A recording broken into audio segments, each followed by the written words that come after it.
Hello, my name is John and I'm the Science Education Manager here at Children's Museum Houston.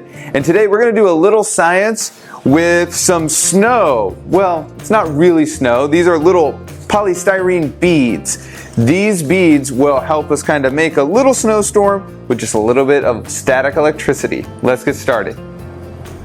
These small beads are polystyrene, a type of plastic.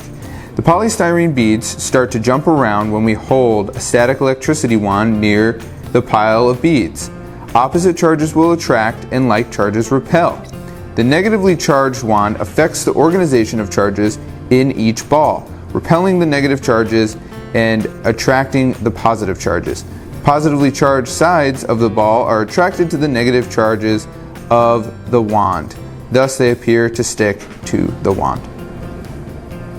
Thanks for tuning in to learn a little bit about polystyrene beads. If you guys are following us on YouTube, please hit the subscribe button to see all the new content the Children's Museum is producing. Now I hope you guys had fun, and we'll see you next time.